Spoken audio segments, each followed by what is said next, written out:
Ito yung sinabi ni Larry Gadon na buo. Sa totoo lang, yung mga nagsasabi ng napakahirap ng buhay ay sila lang ang nagsasabi niyan.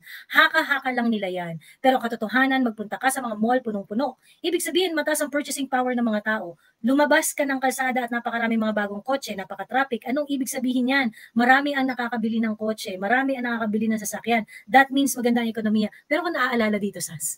Marojas, alam mo, Larry, kaya marami nakakabili ng sasakyan dahil sa credit card yan, saka yung pautang ng bangko. Oo. Diba, ang mayroong mabilis magpautang ang bangko sa kotse? Car financing. Car financing, di ba? Kaya di ba kaya nga nag-boom ang karamihan ng sasakyan dahil sobrang murang bumili dahil nasa car financing. Oo. Pero ang tingnan mo is yung savings rate ng mga Pilipino, doon mo makikita talaga. Tingnan nyo nga kung ano yung savings rate ang savings ng Pilipino, ng private savings. Magkano ang private savings sa mga Pilipino. Ang indicator ng progreso, Harry, is not because a lot of people can buy cars, but because rich people take the public transportation. Kaya, Larry Gadon, sa susunod, pagkapag, halimbawa, may nangangatok sa sasakyan o kaya namamali mo sa akin sa daan, sabihin ko, umuwi ka sa inyo, haka-haka lang yan. Sabi ni Larry Gadon, haka-haka lang yung paghihirap niyo, umuwi kayo sa inyo. Tapos naghanap siya, maraming tao sa mall, ganyan-ganyan, eme. Ang poverty rate, ang poverty threshold ng Pilipinas ay income of around 13,000 pesos monthly. Yun yung sabi ng Philippine Statistics Authority. Ang pamilya daw na merong income na around 13,000 pababa ay hindi kayang maka-afford ng basic food and non-food needs. Sa statistics yun ng pag minap mo yung individual poverty incidence, that is equivalent to 25.4 million Filipinos. Ano ngayon? 25.24 million Filipinos. 25.24 million Filipinos ang hindi afford na makakain ng 3 beses isang araw. Mabili ang mga basic needs nila, pagkain o hindi pagkain. Malamang itong mga to, ito yung mga hindi nagpupunta sa mall, sir. Diba? Malamang itong mga to, ito yung mga hindi nakakabili ng ng mga sasakyan within their lifetime. PBBM to probe on China's wiretapping. Di ba alam mo yung mga ganyang usapin, dapat hindi yan binobroadcast, lalo na kung ganyang katanga yung PCO. Oo.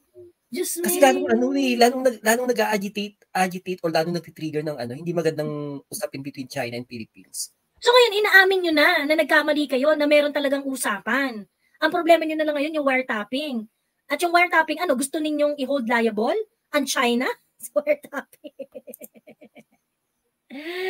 Tangina. Hindi ba ito part ng protocol ng mga between sovereign na i-record ang mga pag-uusap? Sa kami, kung talagang walang new model agreement yan, bakit may mga floating ngayon? Floating generals. Oo. Ayun. So anyway, kasi wala namang masama dun sa new model na agreement. Kasi kailangan talaga natin makipag-usap sa China. Hindi pwedeng, bahala kayo yan, basta galit tayo. Hindi pwedeng ganun, tayong mga bata. Kaya kami foreign relation na tinatawag, di ba? So, dapat pag-usap talaga. Ngayon, kung may ganung usapan, naman? Kaya lang kasi nauna na yung yabang ninyo eh. Parang yung sa dags, nauna yung yabang ninyo, nauna yung bunganga ninyo. Tapos ngayon, kailangan yung pangatawanan yung binunganga nyo. Meron pang post dito yung a few days ago, meron pang post dyan yung Presidential Communications Office, nasasabi nila na ang presidente ay committed to implement the anti-terrorism financing measure, ganyan, committed, ganyan, parang bakla.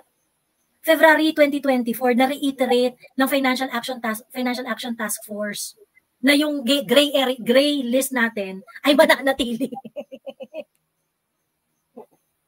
Diba? Di ba meron ka na rin mga ganyang paninindigan noon na, ano ang tawag dito, i-implement natin ang mga anti-money laundering, financial kinemerlu, ganyan, parang, saka ka magmalaki pagka natanggal mo na yung Pilipinas sa watch list ng FATF. Hindi yung ang dami-dami yung press release pagkatapos, ilang taon at simula nung ikaw yung naging presidente, di na tayo natanggal dyan sa gray list na yan. Correct. Diba? Parang nakita na dami ng tamang solusyon. Parang, yun. Mag-import pa din. Parang puta, kailan pa naging, patagal ang ginagawa yung solusyon na yan? Ewan ko sa BBM. Nakakaloka. Naalala mo yun sa TikTok? Yung merong umakyat na guest na parang youngster siya eh. Tapos parang we were talking about yung how to curb anti-competitive behavior, kineme-kineme, ganyan-ganyan. Tapos nag-share siya. Actually, yung kumbaga parang, may sense naman yung sinasabi niya. Sabi niya ganun, Ate Joey, kasi meron lang akong idea, sabi niya ganun. Kasi napanood mo ba yung Queen Shondok? Sabi niya ganun. Guys, hindi ko napanood yung yung drama na yun, yung Korean drama siya, K-drama siya.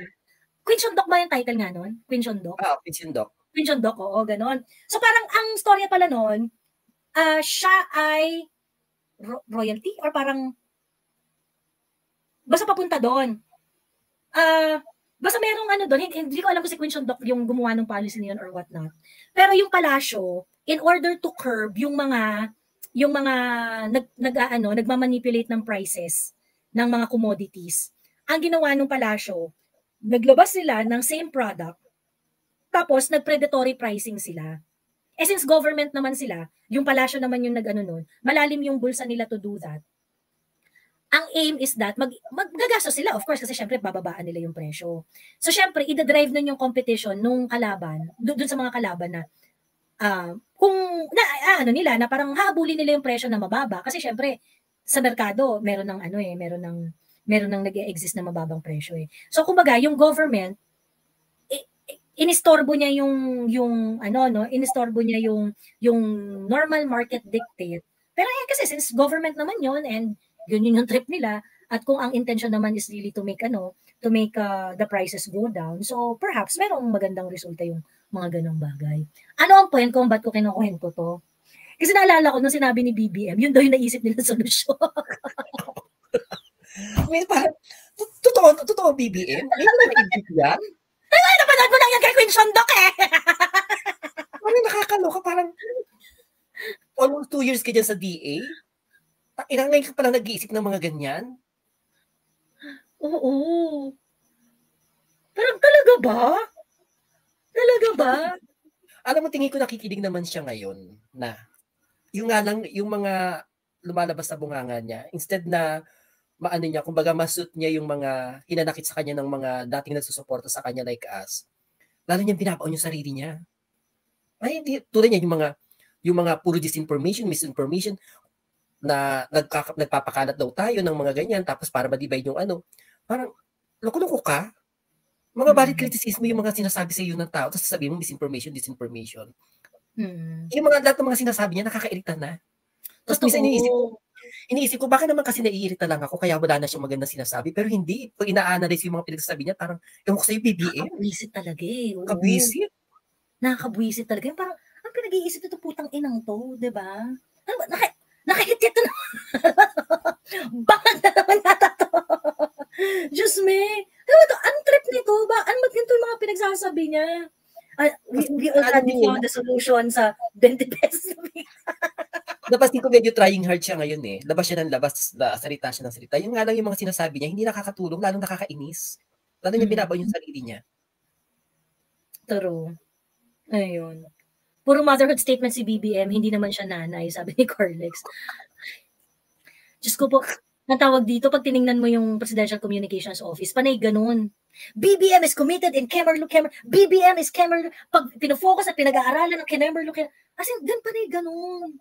Diba? I mean, Diyos ko po, tangina, Kadiwa hanggang ngayon, pop-up store pa rin. Anong plano niyo dyan? Anong plano niyo sa Kadiwa hanggang ngayon, pop-up store pa rin siya? Diba? Nakakaloka. Sa kami yung Kadiwa na nagbibenta ng parang hindi yata okay na presyo. Tapos sumagot siya na, hindi ko alam yan. Parang, ako sa'yo BBM. Kakaloka siya. Ayan pala, alam mo. Diba? Tapos parang, hindi niya kilala si Alice, Alice Guo ba yun? Yung taga Bamban Tarlac? Hindi ko kilala yan. Kilala ko lahat ng politiko sa Tarlac.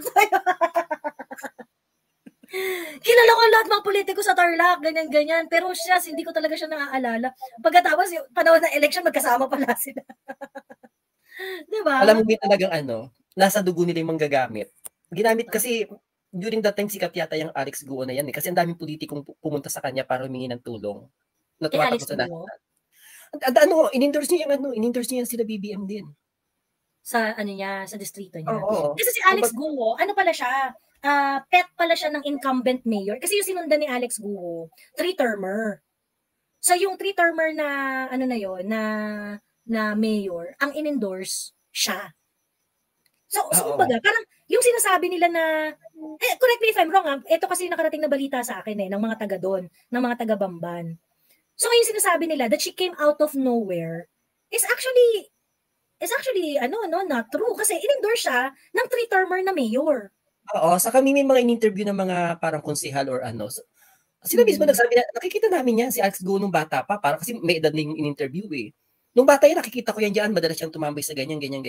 So siguro rich kid lang tong si Alex Guo, pero nagabanban talaga siya at nakikita siya ng mga tao. It looks like it, ganyan. Pero marami kasi nagsasabi na na-appreciate daw talaga nila yung mga ginagawa ni Alex Guo, specifically because dahil do sa development na dinala ni Alice Guo sa Bamban. So, well, hindi naman mananalo yan ng out of the blue. Yun kasi yung inaano nila, na parang ginagawa nyo namang masyadong tanga yung mga taga Bamban na hindi nila kilala yung mga kandidato. Diba? Teka lang, supporter ba ni PRRD si Alex Guo? Parang naupo lang yan nung kasabay ni BBM. 2022. Oo. Baka politician na siya. Ay, pero hindi raw siya Alice Guo. Pero during election, nila yan? At kaya tamang daming pictures ng mga politiko, lalo na ng mga kapartida ni BBM with Alex Guo. Kasi nga parang sikat yan si Alex Guo sa Bamban, so parang ginamit nila. Tapos in-endorse pa, yung nga ini-endorse pa nung dating mayor, nung pinalitan niya.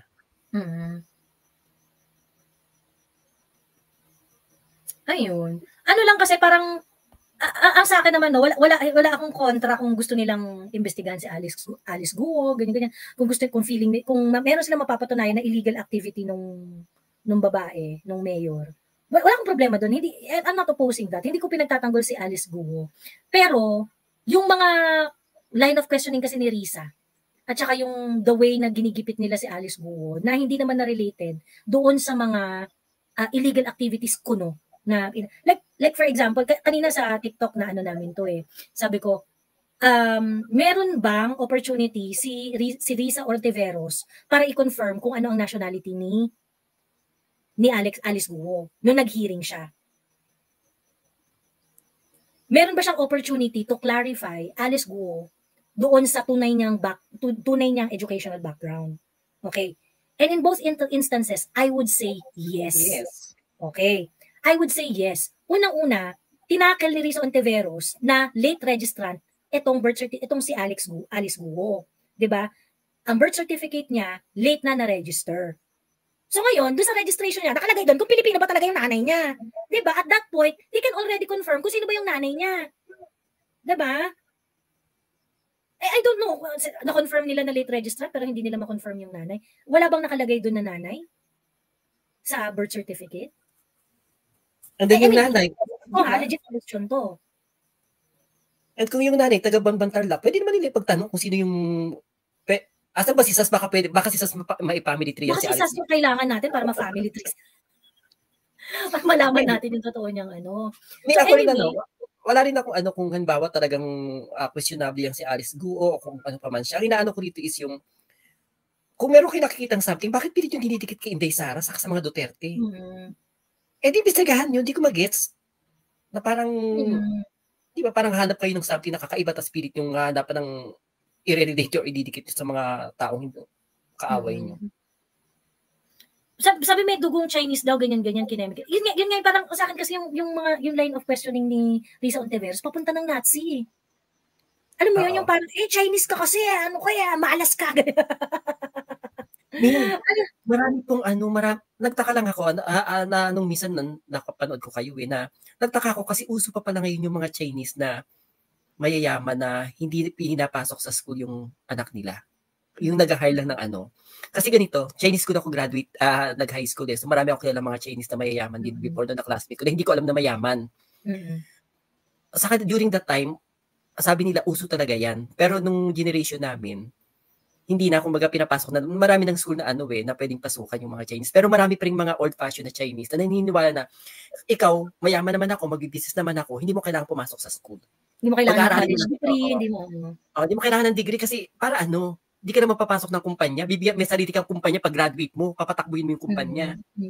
Hindi ka na mag-aaral. Ganun yung mga karamang mayayaman. Ganun yung line of thinking nila. At saka, di ba yung mga Chinese talaga na, ano rin yan eh. Di ba yung naglalatag yan ng Iron Curtain eh. Yung mga tipong pagkakunwari, na Chinese na lalaki na nakapagka-girlfriend ng Pilipino, tapos naanakan, ganyan-ganyan. Alam mo yung Chinese family, gagawin nila ang lahat para yung babae bumigay at iwanan yung anak at iwalay. Alam mo yun? Kasi nga parang ang feeling nila Pilipino yun. So ngayon, ano ka lang, kumbaga parang yung anak ninyo tanggap, pero ikaw dahil Pilipino ka, hindi ka tanggap. Ganun. So parang yung family, ipa-pressure talaga nila yung babae to leave the family. Ganyan. Kaya nga 'di ba yung mga magkano ka para iwanan mo ang anak ko. Yung mga ganong drama, 'di ba kaya nga nauso yung mga ganyan eh. I remember nung meron rin kaming ganyang drama. Kasi meron ako mga Chinese friends nung active na nagsa-surf pa ako. Tapos, so Chinese talaga yung isa kong, marami silang mga Chinese doon sa circle of, Sabi nung isang parang Chinese parent, sabi doon, ang tawag dito? Bakit daw niya kami kaibigan? Sabi gano'n. Bakit mo kaibigan? Kasi mga itsura namin nun, yung mga talagang, alam mo, kulay itak talaga kami sa kaitiman, kasi nga parang wala kaming ginawa, hindi mag-surf. Hello! Hello, Sarah Resign, cosmological woman of the universe. Ayun. Kasi sabi ganun ng mga parents, uy, wag kang makipagkaibigan dyan, Pilipino yan. Ganyan. Promise, kasi diba, Chinese school nga ako, yung mga kaibigan namin ng mga pure Chinese, hindi kami pwedeng isama sa bahay. Minsan may nagsama sa akin sa bahay. Ang sama nating sa akin ng tatay. Oo. Bakit naging jowa ko Chinese? Ay, naging jowa kang Chinese? First jowa ko. Ngayon? First jowa. First jowa. Pero baka ano na yun, yung mas Pilipino ng Chinese kesa Chinese. Siguro, ganyan. Taga Davao yun eh. Ang Sarah Resign tutoy. Ipamiliti mo nga si Alice Guo, baka ikaw kaya mo. Si Risa hindi kaya eh. Alam mo, si Alice Guo, I think, ay Tranela. Yun yung ano niya. Yun yung wild ano niya. Yan ang aking wild theory, mommy. Kasi nung narinig ko walang birth certificate, walang birth record, walang school record. Tranela to, ganyan pa ako. Hindi ko pa alam yung issue. Kasi gano'n ang mga Tranela, girl. Mahilig magpa-late register tapos walang record sa hospital.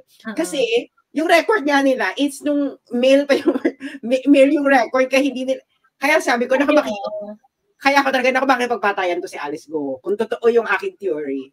Tapos bakit mo nasabi na di ba meron nakita mo yung picture, bakit mo na isip? Sabi ko nga mamilay, kasi sabi ko, tingnan mo yung siko. Ginano ko yung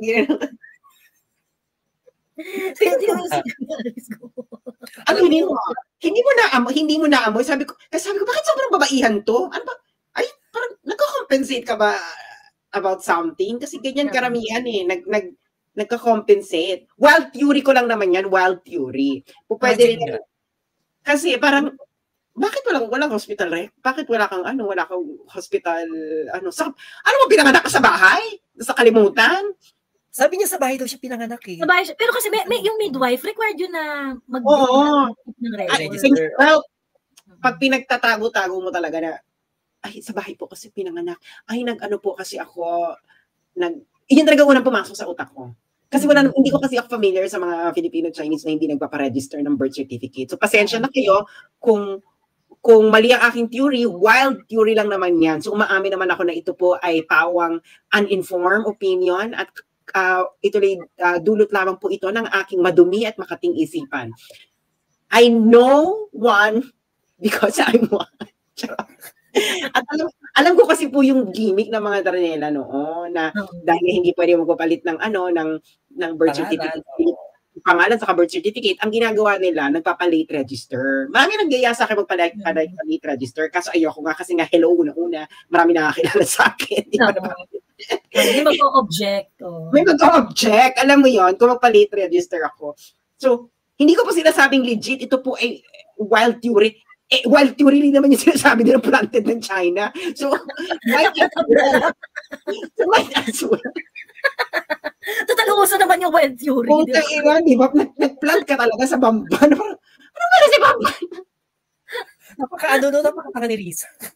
Planted siya ng China. Bakit kailangan niya mag-plant sa Bamban? Ito na nga, di ba, yung kapatid ng Perseiding nakikipag-negosyo sa state-owned company ng China. Kailangan mo talaga mag-plant? Saka nag-plant ka sa Chai ay sa Bamban. Kailan ba nagpa-late register dyan si Guo? Mga 1980s, 1990s? Hindi, 2013 daw siya. 2013 nagpa... Ilan taon na ba si Alice? 35. Nako, feeling ko talaga 2013. Girl, napanood mo na yung hearing niya? Sabi ko, bakit sobrang babaihan? Tapos kung parang malapit. Nagsumagot siya yung parang girl na girl, no? Oo, kailangan talaga mahinhin siya, girl na girl. Tapos pag itinabi mo talaga siya sa mga babae ng Bamban, girl, ang laki niya. Girl, malilit ang Chinese na babae. Lalo na mga babaeng Chinese, maliit talaga sila, mga balingkinitan. Tingnan mo, haka-haka lang po ito. Ito po ay dulot lang po ng aking maduming isipan. Kayo, bago kayo mag-object, sinasabi ko na sa inyo, ito ay laro-laro lamang. Tapos yung reason ba yun, hindi ko maalala, no? Yes, ganyan. Ganyan ang mga tranelang mahilig magtago ng nakaraan. Kasi meron nga gustong kalimutan. Yes, may gustong kalimutan. Oo. Meron nga siyang gustong meron siyang ayaw ungkatin. Yes, meron siyang... Yung mga picture niya, Sas? Ha? May ko palang tinitingnan, binubusisi yung mga pictures na dito sa Video ang tingnan mo kasi yung unedited pictures, yung mga snapshot, mga stolen shot, video. Parang kinukutuban din ako. Di ba? Oh. Ang impression nung jowa ko diyan, nung unang-una niyang dinig sa Senate hearing, sabi niya masyadong babaihan. Exactly. Ganyan ang karamihan ng mga tanelang gusto nila itago yung nakaraan nila, nag-overcompensate sila ng femininity. Tapos sabi ko, bakit sobrang ipit yung boses ni Alice? Help! Yung hindi yung parang... Oo nga, no. Ang laki pala niyang babae. Akala ko pitit siya. Tingnan mo yung kamay, ang laki. Ito na nga sabihin ko kanini. Kaya baka kontrain ako ni Sas. Kasi isa yan sa mga kapag talagang doubt ka sa isang... Tingnan mo yung balikat niya, girl. Tingnan mo yung balikat niya kung proportional ba sa balakang. Sabi ko, tapos, girl, talagang, may anak na ba to si Alice? Wala pa, di ba? Wala pa rin siyang asawa. Kasi ang isa sa mga palatandaan, kung talagang doubt ka ha, pag babae ng bading, tignan mo yung mga daliri, tignan mo yung balikat. Yeah. Mahirap hindi na mahirap Oo, hindi na ang iwan yan eh.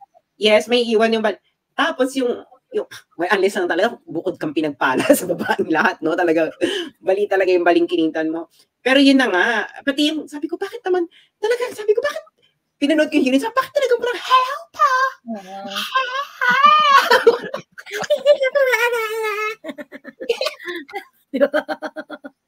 Bye. Mayor Alice, you can confirm or deny?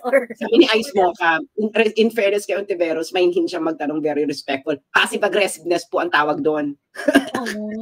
Actually, sobrang yung passive-aggressive talaga doon. Passive aggressiveness po ang tawag doon. Diba? Na parang, diba? Ito pa ang si Mr. Duterte. Akala niya, siyang Diyos. Ganyan ba kayo magsalita? Kaya tanong mo. Sinisa pa nagsasalita lang, yung nagpipiling mabait or or parang may dinedrive something, para siyang natatai. Ako talaga, ang pagawa niyo kay Alice Go, genetic test, DNA test. Sabi ni Carlex, wala naman daw Adam's apple si Mayor Go. Mawawala yan. Pero hindi pa pala tanda ng Adam's apple dahil... Oo. Nawawala talaga yun eventually pag marami rin ako kilalang bading kahit hindi trash. Yung bading-bading na normal lang. Wala ring Adam's apple. Meron na mga kilalang kahit anong ganda may Adam's apple. So, pero Kahit nga lalaki minsan walang Adam's apple eh. So mahirap pong sabihin yung Adam's apple. Ang ano ko kasi kay Alice, bakit parang nagko-compensate to? Parang gano'n na kasi masyadong bakit parang parang gustong-gusto mong feminine yung ganap-ganap mo sa buhay mo na parang todo-todo, no? Like, for example, i-compare nyo si Alice Go kay sino tong Davao City Mayor. Kahit din doon si Davao City Mayor, sino sa Congress, si Migs Nograles, 'di ba? Nagpapaka-feminine din siya. Pero kasi meron pero hindi nagko-compensate masyado si Migs. Parang hindi talaga siya. Ito kasi parang naramdaman mo, bakit parang ito nagko-compensate masyado? At bakit ito masyado siyang bakit yun talaga unang pumasok sa utak ko na lahat talaga na matitrace yung gender mo, wala ka birth certificate, yung hospital record, yung school record, tapos pinanganak ka ng midwife. Yun talaga yung ko talaga, kahit isa talaga walang tumama. Ano ba to? Alam mo, karamihan ng mga Chinese Christian, ha? So wala rin siyang baptismal certificate. Which else? Alam mo na, ganyan girl, di ba? Ay nako, yung mga pupunta ng Japan, kasi kami nang pupunta ng Japan, nagpapalitin ng naggagawa yun ng passport. Ang ginagawa nila, nagpapalit, register sila. Lalo na yung mga panahon, unang panahon na ang babata na mapupunta ng Japan. So ginagawa nila, nagpapalit, register sila, tapos mapapabae yung register nila. Tapos, ang ginagawa talaga nila yan, gagawa talaga sila ng mga bagong eksena, school records, etc., chorba, para magtugma-tugma lahat. Sa case ni sabi ni Ezzy, Buddhist po karamihan ng Chinese.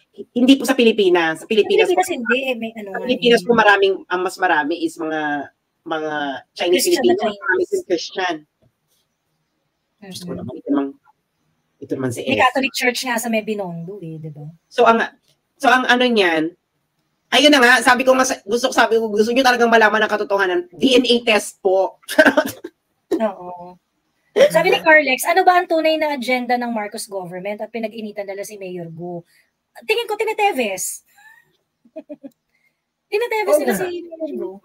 Ano kung meron kay Alice ngayon, bakit ganyan? Ba't ganyan kainit yung dugo nila ngayon dyan sa babaitang yan? Maliban sa na-involved si Mayor Alice Go, naipasok, I do not know, no? Pero ako, I think, base naman dun sa mga connections na pinresent nito nila Risa, mukhang may connection talaga si Alice Go sa pagkadala ng Pogo dun sa Bamban. Ganon. So, ngayon, nagkaroon kasi ng Pogo sa Bamban. Okay, ngayon, yung offshore gaming, yan naman po ay hindi illegal kung siya ay license ni PAGCOR.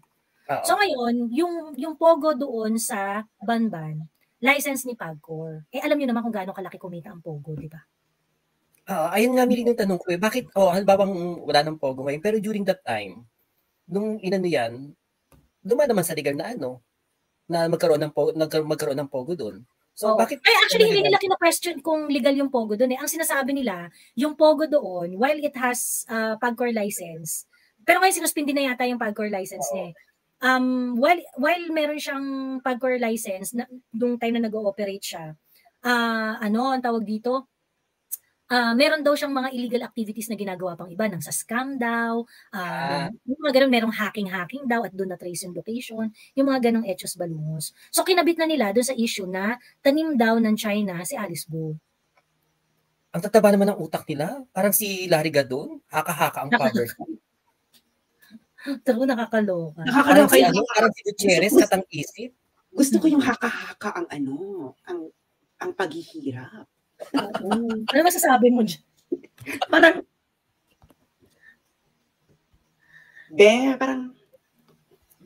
tanungin nyo nga yung mga matatandang malapit ng Mategi kung natutuwa sila. Natutuwa sila sa kondisyon ng Pilipinas nung nakita ba nila ang improvement ng Pilipinas mula ng pagkabata nila hanggang ngayon na parang sinabi nila na, shit, mamamatay ako na nakita ko ang Pilipinas na yumayabong maunlad at lalo na sa ilalim ng Presidente Marcos. Oo. Sabihin natin yung Ika, di ba? Nakita mo na na sense mo na. Ito yung sinabi ni Larry Gadon na buo. Sa totoo lang, yung mga nagsasabi ng napakahirap ng buhay ay sila lang ang nagsasabi niyan. Haka-haka lang nila yan. Pero katotohanan, magpunta ka sa mga mall punong-puno. Ibig sabihin, mataas ang purchasing power ng mga tao. Lumabas ka ng kalsada at napakaraming mga bagong kotse, napaka-traffic. Anong ibig sabihin yan? Marami ang nakakabili ng kotse, marami ang nakakabili ng sasakyan. That means maganda ang ekonomiya. Pero kung naaalala dito, Sas? Marohas. Alam mo, Larry, kaya marami nakakabili ng sasakyan dahil sa credit card yan, saka yung pautang ng bangko. Diba? Mayroong mabilis magpautang ang bangko sa kotse. Car financing. Car financing, di ba? Kaya di ba kaya nga nag-boom ang karamihan ng sasakyan dahil sobrang murang bumili dahil nasa car financing. Oo. Pero ang tingnan mo is yung savings rate ng mga Pilipino, doon mo makikita talaga. Tingnan nyo nga kung ano yung savings rate ang savings ng Pilipino, ng private savings. Magkano ang private savings sa mga Pilipino. True. Tsaka hindi naman indicator ng progreso yung... Ang indicator ng progreso, Harry, is not because a lot of people can buy cars, but because rich people take the public transportation. Kaya, Larry Gadon, sa susunod, pagkapag, halimbawa, may nangangatok sa sasakyan o kaya namamali mo sa akin sa daan, sabihin ko, umuwi ka sa inyo, haka-haka lang yan. Sabi ni Larry Gadon, haka-haka lang yung paghihirap niya, umuwi ka sa inyo. Tapos naghanap siya, maraming tao sa mall, ganyan-ganyan, eme. Ang poverty rate, ang poverty threshold ng Pilipinas ay income of around 13,000 pesos monthly. Yun yung sabi ng Philippine Statistics Authority. Ang pamilya daw na merong income na around 13,000 pababa ay hindi kayang maka-afford ng basic food and non-food needs. Sa statistics yun ng pag minap mo yung individual poverty incidence, that is equivalent to 25.4 million Filipinos. Ano yun? 25.24 million Filipinos. 25.24 million Filipinos ang hindi afford na makakain ng 3 beses isang araw. Mabili ang mga basic needs nila, pagkain o hindi pagkain. Malamang itong mga to, ito yung mga hindi nagpupunta sa mall, sir. Diba? Malamang itong mga to, ito yung mga hindi nakakabili ng mga sasakyan within their lifetime. Hindi, tingnan niyo yung savings rate. Ano bang ating public savings scam? Meron ba tayong kitang ganyan? Rate Philippines.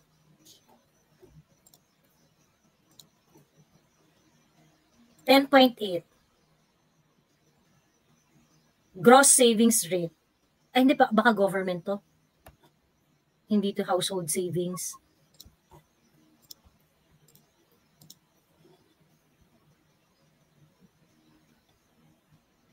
Ito. Savings rate, disposable personal income that a person of group of people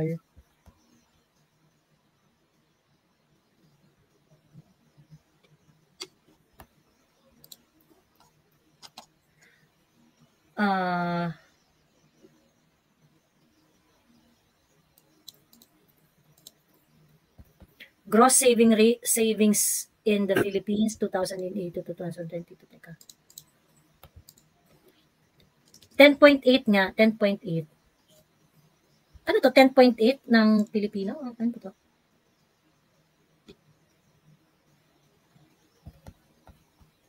Kailangan, doon mo kasi titingnan sa savings chorba.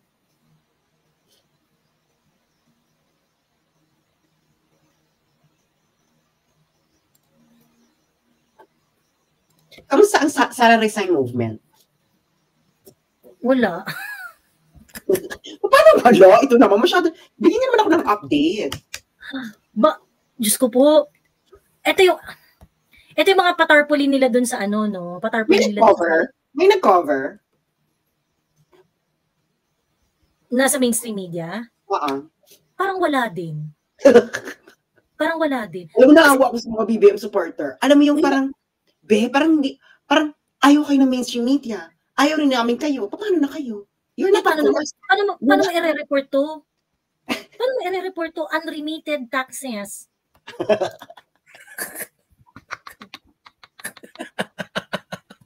Inong yan, di ba? Pag aksayan mo, mamasahe pa yung reporter ng GMA7 para pumunta. At gusto ko rin yung yung ghost students. Ano yung ghost students? Ghost students, ghost employees. And ano yung time out? Ewan ko dito, Sara resign time. Ewan ko dito, may baka, parang may gusto pa silang sabihin dito sa part na to kasi hindi na lang nasama. Kasi may space Paano nangyayari yung unregistered bank accounts? Nagka-bank account tapos hindi nakarehistro saan? Hindi ko ba-gets. Ewan ko dyan sa mga anong baliw na yan kung ano yung ibig sabihin nila dyan, Diyos me. Tapos ito nga, ayan o, ito yung tarpaulin, nakakaloka, ayan yung rally, ganyan. Ito yung mga Ensay Bobo vloggers. Ayan. Yung mga mukha. Ayan o, Resign Sara Movement. Organizer Committee. Ganda. Ano yung tarpaulin nila? Ha? Tarpaulin. Tarp nila yan. Nandiyan talaga yung pagmumukha nila sa tarpaulin. Nandiyan talaga yung mga pagmumukha nila. My God, grabe talaga. Iba talagang ego ng mga tulo.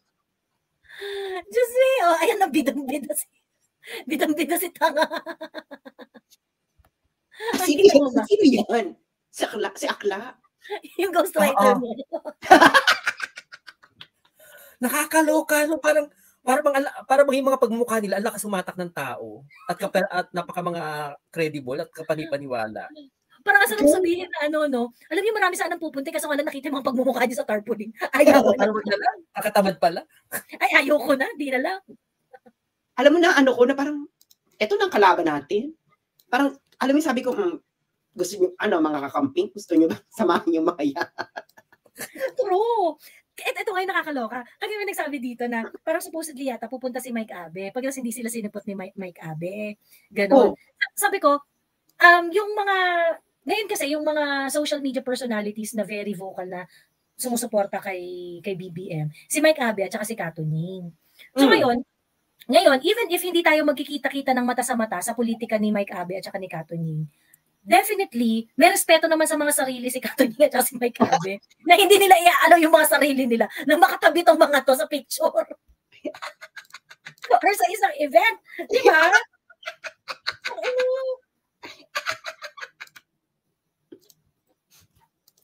Ewan ko, si Mike Abe, sige nga, babakapan mo yung mga yan?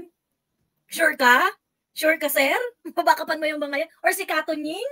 Diba? Na parang, wow, Mami Peng, thumbs up! Diba? Tingnan natin. Hindi natin baka mamaya gawin nila eh. Pero diba, parang, tingin ko may mga self-respect naman tong dalawang to kahit papaano. Ano sabi nila, pupunta daw dapat si Mike Abe? Pupunta daw si Mike Abe? Hindi sila sinapot ni Mike Abe. Well, I guess the message is clear.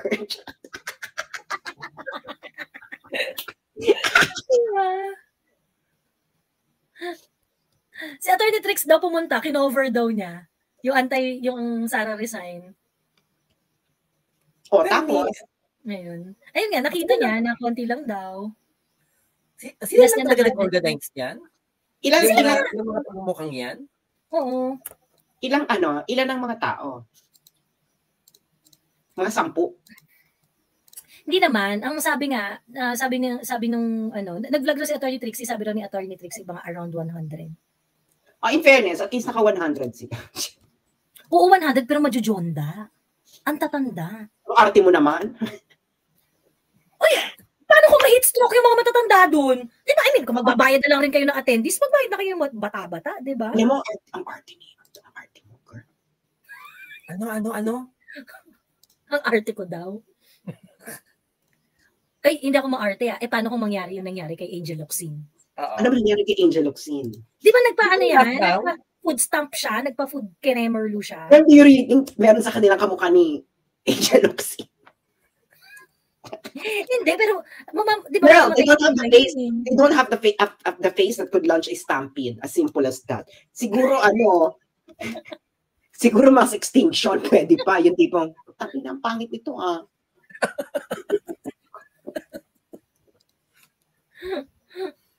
Actually, Sa Metro Manila siguro alam ni Larry Gadon, sa probinsya marami ang mahihirap.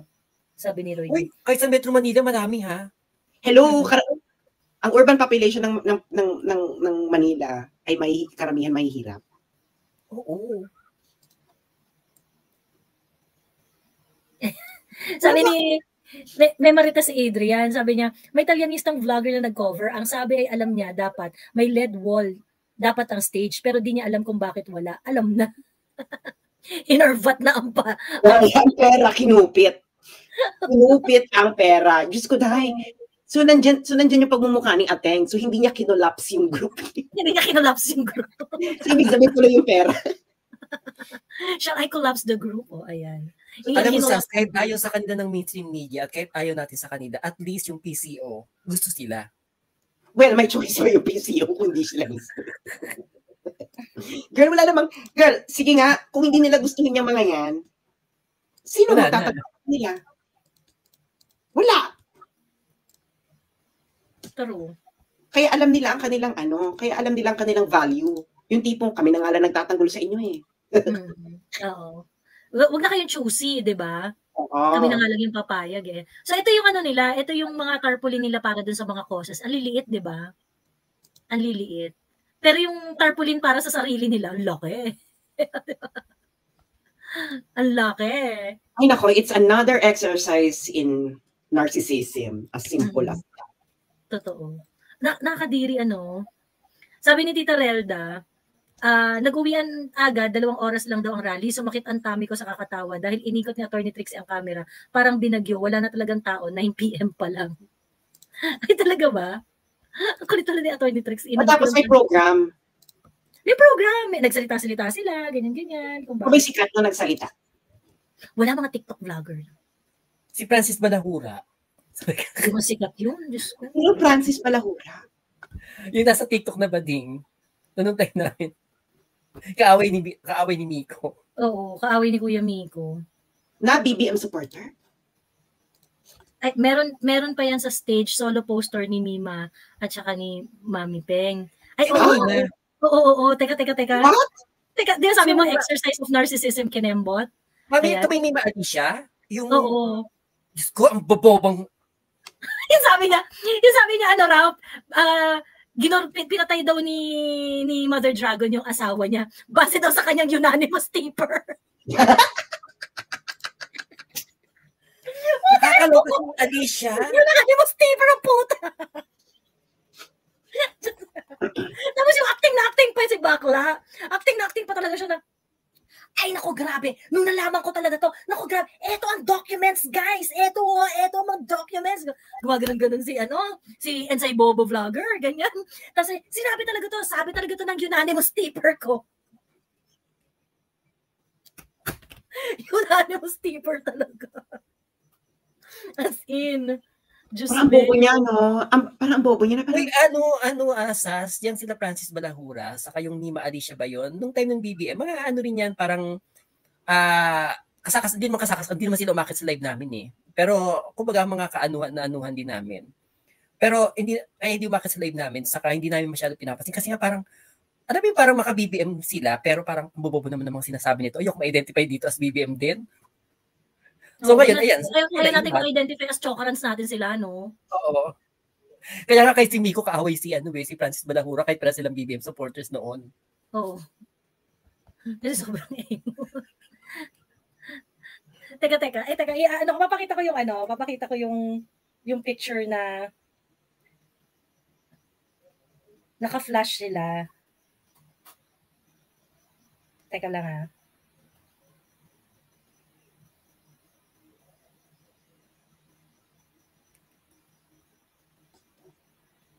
Ay, may tawag dito, Adrian, merong LED screen. Meron naman yatang LED screen.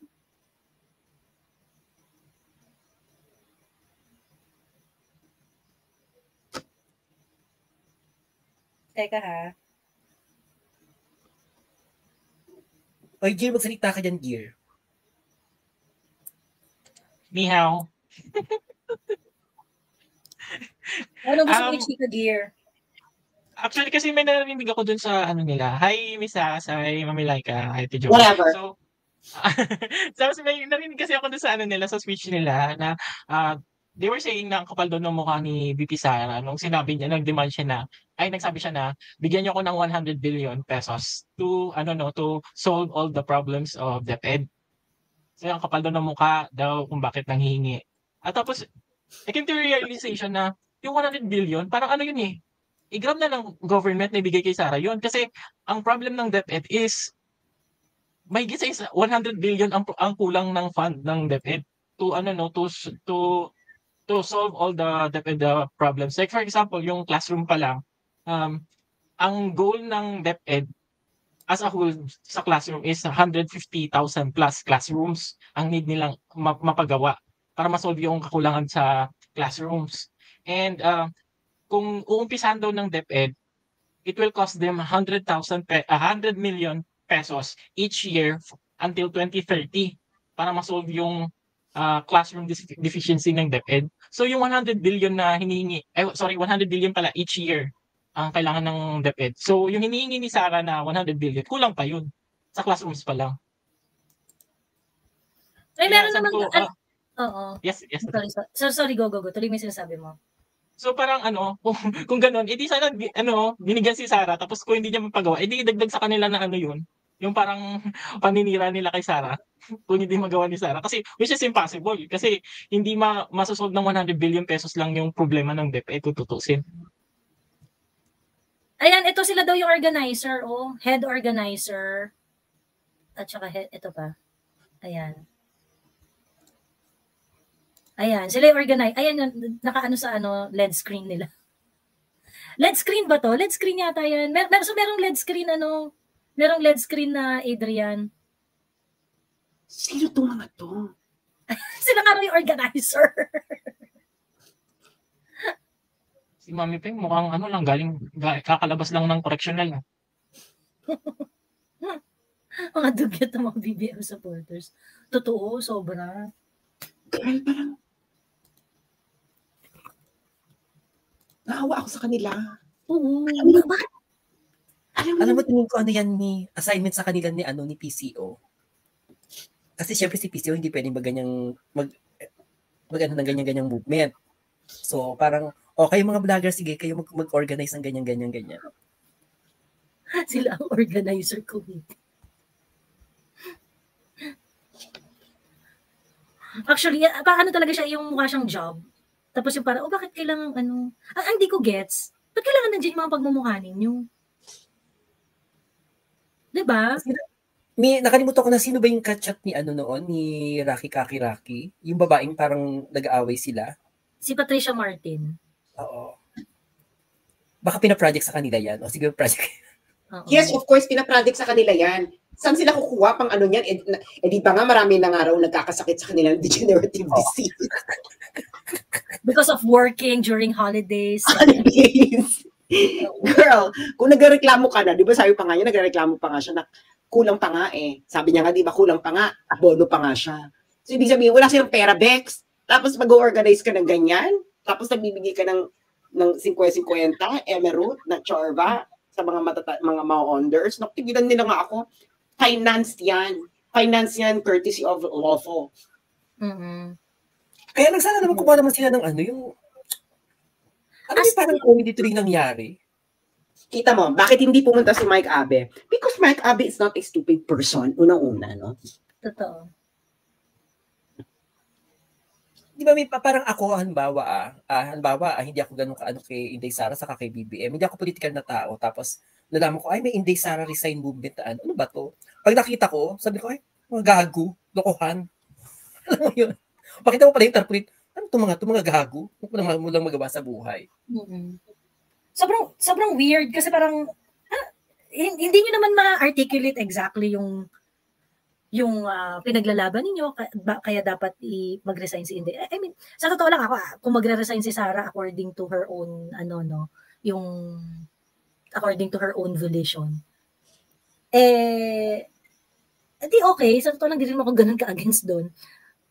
Pero yung kung magre-resign siya dahil sinabi nyo, di ba parang, bakit point? Although, ang naririnig ko, aside from this, kasi may kakonekta daw to.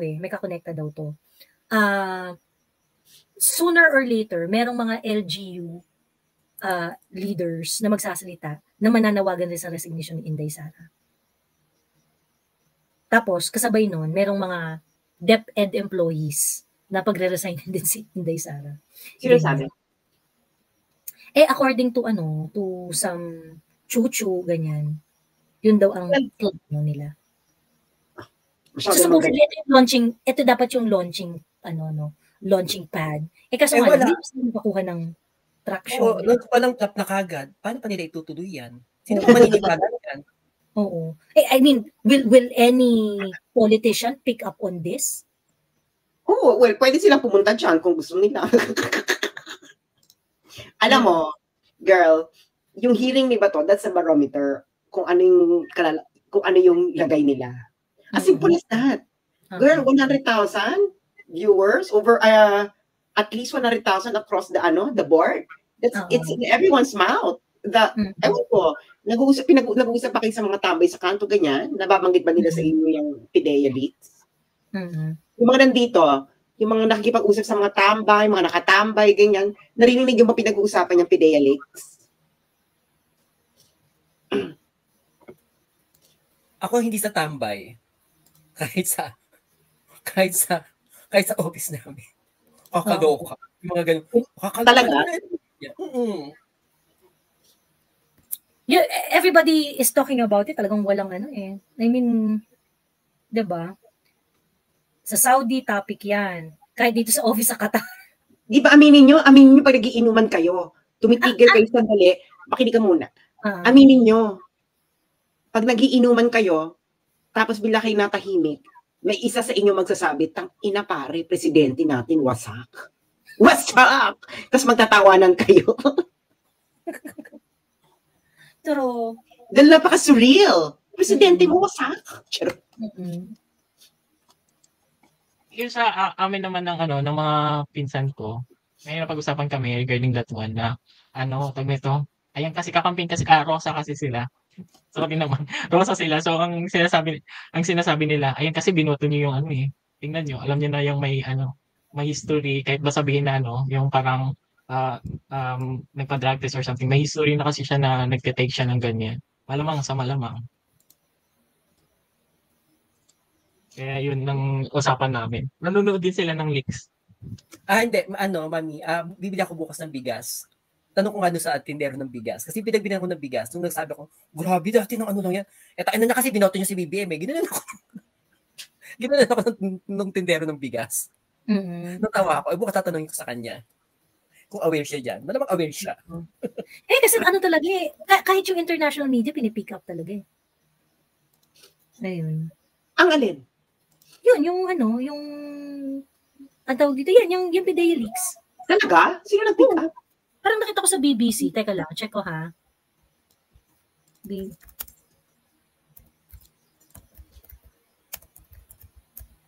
Kasi minsan mainstream media yung balita doon sa Senate hearing. Teka, parang nakita ko yun sa Go me, sorry. Ingat na ingat yung pagbabalita nila. Yung talagang na parang PIDEA leaks, tapos yung dokumento, walang sinasabi na involved ng politiko, artista, wala sinasabing yung presidente mismo. Pag medyo media na babalita.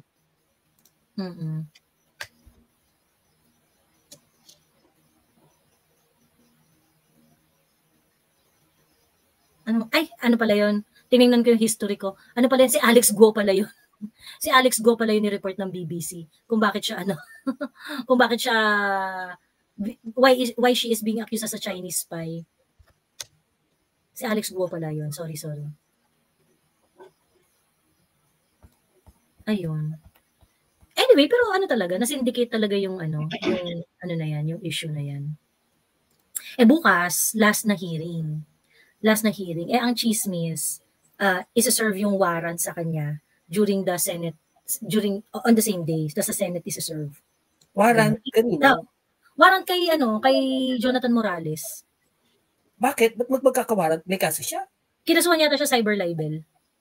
3 kaso daw yung paparating. Hindi ko alam kung sino Sino nagkaso sa kanyang cyber libel? Sila Lazo daw. Ha?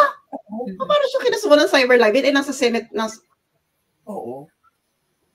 ang ina, ano ba yun? Pedeya ka, hinahabol mo mga drug lord, nasaktan ka doon, ang inang to. Oo. Actually, sa totoo lang, no, hindi naman pa talaga, yung mga sinasabi ni Jonathan Morales, hindi pa naman talaga siya yung pinaka-solid na proof na na gumagamit na Addictus Benedictus si BBM. Kasi kumbaga sinabi lang niya, gumawa siya ng report dahil merong mga pumunta sa kanya na informant at i-undergo niya sa operations yung mga. So hindi nga nangyari yung operations, ganyan, pagkatapos yung informant wala, ganyan. So basically it becomes Jonathan Morales' word versus yung mga gustong itumba si Jonathan Morales. But the problem is the way they try to debunk Jonathan Morales ay hindi doon sa substance nung ginawa niya. Kasi kung talagang gusto niyo matapos yung storya and tapusin yung credibility ni Jonathan Morales, the best way to do it is, yung kiniklaim ni Jonathan Morales na tinrabaho niya ay walang basihan, hindi totoo, kineme-kineme, may mga violations siya doon sa specific na trabaho na yun. I-specify nila ng mabuti to effectively ruin the credibility of Jonathan Morales. Pero ang ginawa kasi nila, imbis na yun ang wasakin nila, ang winasak nila yung pagkatao ni Jonathan Morales. So what does that say to us? Ibig sabihin, mukhang nagsasabi ng totoo to si Jonathan Morales Kasi ba't gigil na gigil kayo sa pagkatao niya at hindi kayo mag-focus dun sa sinasabi niya, bagkos nagfo-focus kayo sa mga bagay na sobrang irrelevant doon sa sinasabi niya. Diba? So parang, kayo rin yung nagpapalakas actually kay Jonathan Morales. Kayo rin yung mga si Jinggoy Estrada, yung mga taga-PIDEA, yung mga yung parang, why all of you are so focused on bringing the credibility of Jonathan Morales down? Pero, imbis na atakihin ninyo yung trabaho niya about that report and the content of that report and everything that is related to it, imbis na yun yung atakihin ninyo, ang inaatake nila yung, na-dismiss ka sa PNP nun ganyan, ganito ka naman, ganyan. Pagkatao ni Jonathan Morales talaga yung diba? Pagkatao ni Jonathan Morales yung binabanatan nila. Parang, di sana, yung kinlaim ni Jonathan Morales na hindi, merong sworn statement doon, ganyan. Wala, chinek na namin lahat ng logs ng mga lawyers na nandoon, yung whatnot, ganyan. Or ito yung libro, ito lahat ng mga sworn statement na ginawa ng buong March ng 2012. Ayan. Di ba? Scrutinize niyo yung mga ganun bagay. Kasi hindi niyo hindi niyo pwedeng i-forge yun Kasi nakasalalay dun yung lisensya ng mga abogadong nag-administer noon. Ako hindi ko mag-gets, paano libel ang ikakaso ni Lasok Saka bakit kailangan sa Senado siya huhulihin? Doon isi-sir. Hindi, lang naman yan, parang chika-chika lang yan. Hindi ko alam kung mangyayari yun na hindi. Pero ang sabi, ganun nga daw. May mga nagpapakalat na nga na ganun. Si Mother Dragon, vinlog na rin niya yan na parang meron din siyang tipper na nagsabi na ganun. Pero iniisip ko naman, I don't think they're going to do that. Kasi, mas lalong, napaka-dramatic noon. At lalong magsisimpatya yung mga tao kay Lalong lalabas yung although ang pinapatunayan lang naman sa Senate hearing is kung totoo ba yung dokumento at bakit nag-leak. Pag ginawa nila yan, lalong lalabas na bakit kailangan, yung parang gustong patunayan na yung sinasabi doon ng informant sa PDP na nagbabangag itong si Presidente sa kasi Maricel Soriano, lalong maniniwala yung tao sa gano'n. Kasi pilit mo inaano